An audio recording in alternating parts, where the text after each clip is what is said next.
Nous vivons dans un monde fait de systèmes. Chaque jour, nous interagissons avec plusieurs systèmes, comme le système de la chaîne d'approvisionnement alimentaire, le système éducatif et le système de transport en commun. Un système est un ensemble de composants et leurs interactions qui forment un tout unifié, manifeste son propre modèle de comportement et est décrit par ses limites ainsi que son but ou sa fonction.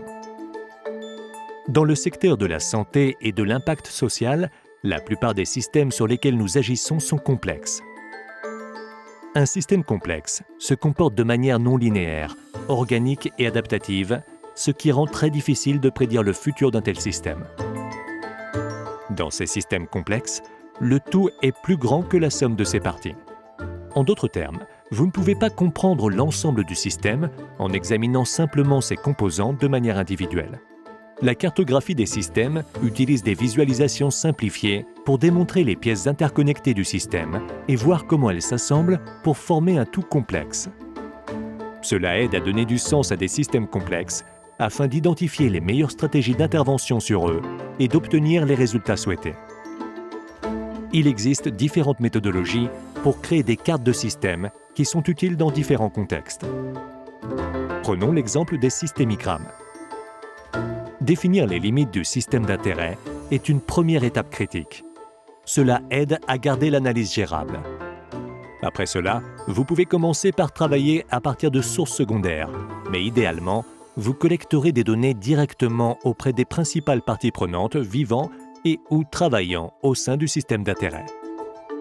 Lorsque vous analysez les données et visualisez les nombreuses connexions, vous commencerez alors à remarquer des choses comme des boucles de rétroaction, des liens manquants, des efforts en double, ainsi que des incitations mal alignées aux objectifs escomptés.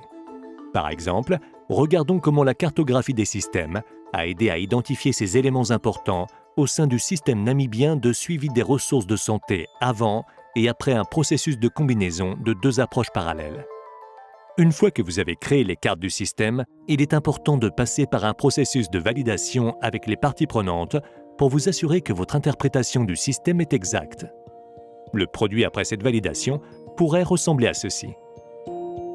Il existe de nombreuses façons d'utiliser la cartographie des systèmes, par exemple, rétrospectivement, comme moyen d'évaluation d'un programme où vous cartographiez un système à deux points distincts. Alternativement, vous pouvez aussi utiliser la cartographie des systèmes de manière prospective à des fins de conception de programme. Au-delà de la visualisation des relations, des interactions, des boucles de rétroaction, ainsi que les dépendances, la cartographie des systèmes peut nous aider à identifier les points d'appui existants. Si vous voulez comprendre comment créer un changement au niveau du système, l'identification des points d'appui peut mettre en évidence les moments critiques où les changements peuvent avoir des ramifications sur l'ensemble du système pour atteindre le résultat souhaité. La cartographie des systèmes nous donne une compréhension holistique du système qui permet de voir ses forces et faiblesses et d'identifier les domaines d'intervention les plus adéquats. En résumé, la cartographie des systèmes nous aide à visualiser et à mieux comprendre les environnements nuancés et en constante évolution dans lesquels nous opérons, afin que nous puissions adopter une approche adaptative et sensible à la complexité pour la conception des programmes qui prennent en charge le changement de système.